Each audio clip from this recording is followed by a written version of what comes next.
정치한수 천정배 전 법무부 장관과 함께 국회 상황을 비롯한 정치권 현안 짚어보겠습니다. 안녕하십니까? 예, 안녕하세요. 자, 22대 국회 1년 그리고 이제 21대 이제 자녀 이 기간을 이끌고 갈 여야 원내대표가 이제 지난주 차례로 선출이 됐고 오늘 상견례를 했습니다. 그래서 구체적인 뭐 현안은 뭐 언급하지 않았다고 이제 알려졌고요. 자주 이제 보자 아마 이제 이런 얘기를 했던 것 같습니다. 그러나 이제 탐색전 성격은 됐던 것 같아요. 그래서 일단 21대 국회 얼마 안 남은 기간 동안에 이제 특히 민주당에서 처리하려고 하는 이제 해병대원 특검법 그리고 22대가 시작되면 우선적으로 처리하려고 하는 이제 민생회복 지원을 위한 특별조치법 그리고 이제 22대 원구성 이런 굵직굵직한 현안들이 상당히 많이 있어서 상당히 뭐 신경전이 치열할 것 같거든요. 그래서 어떻게 좀 실마리를 풀어야 된다고 조언을 좀 주시겠습니까? 어려운 난제들이죠. 뭐 오늘은 두 원내대표가 아마 첫 만남이고 예방 차원이었으니까 아마 탐색만 했을 것 같은데요. 지금 말씀하신 그 특검 문제들, 민생회복지원금법 다 이게 그동안에 여야 간에 너무 그 대립이 심한 거기 때문에 앞으로 22대 국회에서도 그런 그 싸움판 국회의 모습이 과연 변할까 이런 걱정을 많이 하고 있습니다. 그래서 사실은 그럼에도 불구하고 최근의 성과를 보면은 이태원 참사 특별법은 합의를 해냈지 않습니까? 사실은 저는 처음부터도 그것이 그렇게까지 뭐 일방 통과시키고 거부권 행사할 법이라고 생각 안 했습니다. 쭉 잘할 수 있는데 그래서 지금 여러 그 쟁점 사항들이 참 어렵기는 하지만 그래도 꾸준한 대화를 통해서 한번 합의를 모색해 보는 게 중요하다고 생각하고요. 그런 점에서 오늘 두 원내대표가 뭐 일주일에 한 번씩 만난다든가 그런 약속을 했다던데 그걸 꼭 지켜지기를 바랍니다. 그리고 무엇보다도 국민들이 바라는 것은 어떤 의미에서는 여야 간에 좀 싸웁니다. 싸울 때 싸우더라도 뭐 민생 문제, 국익이 달린 문제 이런 문제는 좀 더 좀 진지하게 대화도 하고 타협안을 이끌어볼 필요가 있다고 보는데요. 예컨대 오늘 아침 뉴스를 보니까 그 자영업자들의 금융 부채가 무슨 코로나 이후에 50% 이상 늘었다는 보도가 있었고요. 또 최근에는 뭐 네이버가 가진 일본의 뭐 라인 지분을 일본 정부가 그걸 뭐 지분을 뺏는 건 아니지만 지분을 팔라고 그래서 그 지배권을 지금 사실은 상실시키게 하려고 하는 그런 압력이 있다고 하지 않습니까? 이런 문제들이야말로 여야가 지금 머리를 맞대고 정말 해법을 모색하는 우선 그런 국회의 모습을 보여가면서 또 쟁점 사안을 또 싸울 일은 뭐 싸울 수밖에 없을 테니까 했으면 좋겠다는 바람을 가져봅니다. 싸울 때 싸우더라도 이제 민생과 국익과 관련한 문제는 좀 머리를 맞대고 합의를 좀 도출했으면 좋겠다. 그렇습니다. 자, 이제 국회의장 선거 좀 말씀을 나눠야 될 것 같은데 이번 주 목요일에 민주당 내에서 이제 국회의장 선출을 위한 선거가 치러질 예정이지 않습니까? 그래서 원래 후보 등록 4분이 하셨다가 현재 이제 2분으로 이제 그 양자 대결로 압축된 상황입니다. 추미애 당선인과 이제 우원식 의원만 이제 남은 상황인데 어제 조정식 의원이 이제 추미애 당선인을 이제 만나서 공개적으로 만나서 이제 단일화를 하고 후보직을 이제 내려놓았죠. 그리고 같은 날 이제 정성호 의원도 후보직을 내려놓았습니다. 그래서 전체적으로 4분에서 2명으로 압축된 그런 상황이거든요. 그래서 이 상황은 어떻게 지켜보셨는지요? 우선 민주당은 그 국회의장 또 부의장을 선출하는 데 있어서 굉장히 그 당내에서 치열한 경선을 한 그런 전통, 좋은 전통이죠. 그것이 확립돼 있습니다. 그래서 그 과정에서 굉장히 생산적이고 또 치열한 경쟁이 벌어졌어요. 제 기억으로는 과거에 부의장 후보 뽑을 때 그 두 후보 간에 똑같은 표수가 나와가지고 뭐 연장자가 되고 뭐 이런 일까지도 있었습니다. 근데 이번에 물론 그 자세한 내막은 모르겠습니다만은 당초 나왔다는 분들의 면면을 보거나 여러 가지로 봐서 석연치 않습니다. 왜 두 분이 물러날 이유가 전혀 없는 것이고 같이 또 물러났다는 두 분이 뭐 초선도 아니고 이미 상당한 그 다선 의원이고 그 정치력이 있는 분들인데 그래서 뭐 저한테 증거 대라면 못 되겠습니다만 아마 이것은 이재명 대표의 의중이 작용하지 않았을까 그렇습니까? 짐작됩니다. 예. 물론 뭐 대변인은 부인을 하고 있더군요. 그러겠죠. 예. 그리고 만약에 그랬다고 그러면 이것은 좀 박정희 시대에 있었던 일입니다. 예. 이미 이렇게 집권당은 아니죠. 제일 국회 다수당의 대표가 어떤 의미에서는 우리나라 입법부의 수장이고 또 극히 중립성이 요구되는 되는 자리라서 국회의장이 되면은 국회법에 의해서 지금 탈당을 해야 될 그런 자리 아닙니까? 예. 그런 자리를 이재명 대표의 의중에 따라서 그 어떤 의미는 추대된다 이런 의혹을 받는 것만으로도 저는 굉장히 민주 정치의 역주행이라고 생각합니다. 이 점은 좀 이대로 간다면 이재명 대표가 비난받아야 마땅할 일이라고 생각합니다. 예, 명심이 작용했다면 뭐 상당히 문제가 있는 것이다 이렇게 이제 지적을 해주셨는데 그렇다면 왜 어떤 이유에서 명심이 작용했다고 보십니까? 뭐 과거에도 필요성이 있었을까요? 예. 대통령 입장에서는 어쨌거나 국회라는 게 굉장히 중요한 일이고 또 한편으로는 대통령 입장에서 그렇지만 하여튼 뭐 그 정치 다음 뭐 이재명 대표도 대통령에 버금가는 지금 위치에 있는 분이니까 그분 입장에서는 국회가 좋게 말하면은 이제 자신이 원하는 바람직한 방향으로 가야 되겠죠. 그런 점에서 이 대립하는 여야 사이에서 국회의장의 그 태도는 극히 중요하죠. 국회의장이 뭐 이를테면 아주 막말로 사회를 거부하거나 하면 뭐 국회 자체가 마비될 수 있는 그런 사실 엄청난 자리죠. 국회의장이 뭘 크게 많이 할 수는 없는 자리인지 모르지만 뭘 안 되게 하는 데는 결정적인 키를 쥐고 있습니다.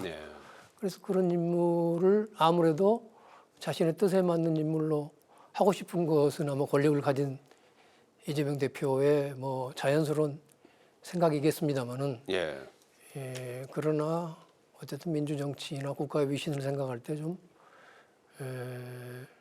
그런 의혹조차도 좀 없는 쪽으로 됐으면 좋겠습니다. 여기서 궁금해지는 것은 이제 뭐 정성호 의원 같은 경우에는 뭐 7년의 좌장이고 오랜 또 친구처럼 지내는 그런 또 관계라고 돼 있지 않습니까? 이재명 대표하고.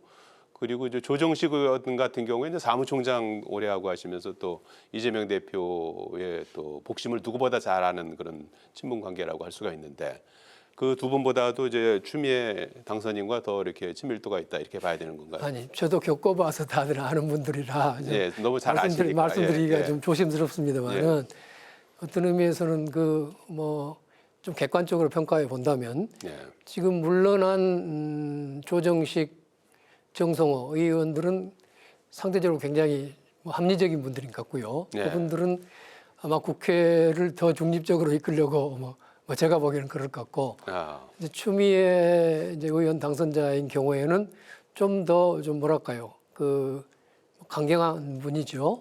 그래서 아무래도 뭐 이재명 대표 입장에서는 뭐 저라면 아마 추미애 당선자 쪽이 더 바람직할 것 같습니다. 그런 이제 맥락에서 이제 그런 이제 복심이 작용했다고 하면 보이지 않는 손이 작용했다면 그런 맥락에서 나왔을 것이다. 이렇게 이제 분석을 해주셨는데 뭐 어쨌든 이제 목요일에 양자 대결로 선거를 치르게 됐습니다. 그래서 결과는 어떻게 예측하시고 그리고 조금 전에도 말씀하셨지만 또 우선 어떻게 예측을 하시는지요? 이제 민주당이 친명당이 된 지는 벌써 오래됐지 않습니까? 그런데다가 지난 총선에서 이른바 뭐였죠? 비명 횡사 공천을 통해서 더더욱 친명 색채가 이제 강하게 됐죠. 그래서 뭐 물론 선거 결과를 함부로 속단할 수는 없겠지만 그러나 친명 쪽이 뭐 압도적으로 우세할 것 같고 그렇다고 그러면 이제 우리 하여튼 국가적인 입장에서 보면은 친명이라는 뭐 한 정파 내에서의 뭐 조정을 통해서 추대되는 분이 뭐 입법부의 수장이 된다. 이것은 뭐 저는 뭐 아까 뭐 개인의 인물평을 떠나서 이것은 우리 정치 발전을 위해서는 아주 바람직하지 못하다고 생각합니다. 우회적으로 뭐 예측을 해주셨는데 이변 가능성에 대해서는 어떻게 전망하시는지요? 뭐 선거라는 것이 항상 그런 게 있었고요. 예. 과거에 뭐 우원식 후보의 이제 당선 가능성. 그러니까요. 과거에 뭐 근데 그 천하의 김대중 뭐 제가 이제 김대중 총재 예. 대통령 그 휘하에서 일을 많이 봤는데 국회의장 선거는 아니지만 뭐 원내대표 선거 이런 거 여러 번 그 DJ 그 총재가 밀던 분이 당선 안 되고 이런 일이 여러 번 있었습니다. 아, 그렇습니까? 예. 하나 이제 그때에 비해서는 지금은 뭐 별로 바람직한 일이 아니지만 최근 문재인 대통령 시절부터 민주당도 과거에는 친문 예. 또는 그 이후로는 친명의 그 압도적 힘이 그 안에서 뭐 다른 당내 비판 세력이나 비주류가 뭐 없다시피 하는 상황이 됐으니까요. 예. 썩 바람직한 일은 아니라고 봅니다. 예, 알겠습니다. 일단 목요일에 치러지는 이제 최종 선거 결과까지 한번 보기로 하겠습니다. 자, 8월에 민주당 전당대회가 있지 않습니까? 그래서 전당대회를 앞두고 이른바 이제 민주당 내에서 이재명 대표 연임론이 계속해서 나오고 있습니다. 특히 지도부를 중심으로 해서 그런 얘기를 하고 있고 그 논리는 이제 대체할 만한 이재명 대표를 대체할 만한 리더십이 보이지 않는다. 이제 이런 그 얘기도 나오고 있고 그렇습니다. 그래서 어떻게 될지 그리고 일각에서는 지나치게 충성 경쟁하는 것이 아니냐 하는 그런 비판론도 있지 않습니까? 그래서 연임은 결국은 이재명 대표의 결심만 남았다 이런 전망도 나오고 있거든요. 그래서 어떻게 될 것 같습니까? 이 문제는요. 그 모처럼 저는 쉬운 질문이라고 생각하는데요. 이재명 대표의 뭐 결심만 남은 게 아니라 이미 오래전에 이재명 대표가 결심을 했다고 생각합니다. 그런데 제1야당 대표는 뭐 지난번에 윤석열 대통령하고 회담을 뭐 용어가 적절하냐 여부를 떠나서 영수회담이라고 부르잖아요. 말하자면 대한민국의 양당 정치에서 제1야당 대표의 위상은 뭐 대통령하고 맞먹는 그런 말하자면 현재 권력의 정점에 있는 자리지요. 또 한편으로는 다음 대선의 결과가 어떻게 될지 3년 뒤에 모르겠지만 그래도 현재로 뻔히 민주당 후보 아니면은 뭐 국힘의 후보 쪽에서 당선되리라는 것은 뭐 지금도 누구나 예측할 수 있는 거 아니겠습니까? 그런 점에서 보면은 민주당의 차기 당대표 자리는 어쨌든 야당으로서는 다음 대통령으로 가는 지름길 중에 지름길이죠. 이런 미래 권력이기도 하는 거죠. 이런 자리를 이재명 대표가 뭐 포기할 일은 전혀 없다고 생각합니다. 또 사실 가령 다른 사람이 뭐 당대표가 된다면, 만약 이재명 대표가 연임을 포기한다면 새롭게 되는 대표는 어차피 지금 친명 주도의 당에서 이재명 대표 휘하에 있는 관리형 대표가 될 수밖에 없을 겁니다. 저는 그렇게 되는 것보다는 오히려 이재명 대표가 실세가 직접 책임을 지고 민주당을 이끄는 것이 저는 바람직하다고 생각합니다. 그래서 이 점은 저는 아마 이재명 대표가 연임을 위해서 나올 것이고 또 연임이 돼서 당을 이끌 거라고 저는 99.99% 생각합니다. 본인이 나오지 않더라도 결과적으로는 뭐 이재명 대표가 내세우는 사람이기 때문에 그럴 바에는 본인이 직접 나오는 게 낫고 그럴 가능성 상당히 높다. 이렇게 이제 8월 전당대회 전망을 해주셨습니다. 국민의힘 말씀을 좀 여쭤봐야 될 것 같은데요. 황우여 비대위원장 체제가 오늘 공식적으로 출범합니다. 오후에 아마 이제 전국이 회의를 열어서 거기서 이제 확정하는 절차만 남아 있는 그런 상황입니다. 그래서 뭐 당연직이 있고요. 사무총장, 정책위의장, 뭐 원내대표 이분들 이제 들어가고 비대위원장 포함해서 그리고 추가로 이제 4분의 비대위원이 있지 않습니까? 여기에 이제 면면이 좀 친윤계 일색이 아니냐 이런 지적이 나오고 있습니다. 그래서 전체적으로 지역적 안배를 했다고는 하지만 유상범, 전주의 엄태영 이런 이제 친윤계 의원들이 들어가면서 오히려 이제 조직의 어떤 쇄신 이보다는 좀 안정 이쪽에 좀 방점을 찍은 것이 아니냐 하는 분석도 나오고 있거든요. 그래서 황우여 비대위 체제의 면모에 대해서 어떻게 평가를 하시는지요? 제가 민주당 정치만 했기 때문에 아마 상대적으로 국민의힘의 그 이번에 근데 비대위원이 누가 됐는지 그런 면면을 개인적으로 잘 모릅니다. 그렇긴 하지만 제가 벌써 몇십 년 전에 정치 초년병 시절부터 늘 하던 이야기가 대한민국의 정치는 대통령의 식민지다. 저는 그때부터 그렇게 생각했고 지금도 그게 변하지 않고 있다고 생각합니다. 예. 물론 지금은 우선 여소야대 국회 상황이고 예. 또 윤석열 대통령에 대한 어떤 국민적 지지가 상당히 바닥에 있기 때문에 조금 다르긴 하죠. 전체 정치를 보면 그렇지만은 그렇다고 해서 국민한테 인기 없는 대통령이라고 그래서 자기 당, 여당 내에 그야말로 아까 여당 차원에서는 대통령의 식민지라는 상황이 아직은 저는 전혀 변모하지 않았다고 생각합니다. 예. 그래서 국민의힘 비대위가 누가 맡든 간에 아마 친윤 비대위를 못 벗어날 거라고 봅니다. 예. 그래서 쇄신이나 혁신이나 이런 것들이 부분적으로 기술적으로는 좀 이루어질지 신용은 좀 할지 몰라도 근본적으로는 비대위에서 뭘 혁신할 힘은 없다고 생각합니다. 그 키는 역시 윤 대통령이 쥐고 있지요. 윤 대통령 자신이 어떤 이유로든지 여당을 확실하게 바꿔야 되겠다 이런 의지를 갖고 있다고 그러면 물론 그 비대위를 통해서 여러 가지가 될 수 있겠지만 현재로서는 윤 대통령이 그런 생각을 안고 있다고 보이기 때문에 비대위가 크게 기대할 것은 없다고 봅니다. 예, 결국 친윤 색채를 강하게 띠는 것은 결국 이제 대통령의 뜻이 조금 반영된 결과다. 이렇게 평가를 해주시는 거죠. 그렇게 봐야 되겠죠. 예. 그런데 지금 한동훈 전 비대위원장 그리고 유승민 전 의원이 몸풀기에 나섰다는 보도가 계속해서 나오고 있습니다. 한동훈 전 비대위원장 같은 경우는 도서관에서 이제 목격담이 계속해서 나오고 있고 또 유승민 전 의원 같은 경우도 이제 콘서트를 이제 잇따라 5년 만에 개최했다고 그래요. 그래서 이제 접촉면을 넓히고 있는 상황인데 이 두 분의 정치적인 거취는 어떻게 전망하십니까? 왜냐하면 지금 비대위 체제가 이제 그렇게 이제 친윤 색채를 조금 더 이제 가미한 쪽으로 이렇게 갔다면 이 두 사람의 어떤 거취에도 전당대회 룰이라든지 시기라든지 이런 걸 이제 정하는 거에 따라서 달라질 수밖에 없는 그런 상황 아니겠습니까? 그래서 어떻게 전망하시는지요?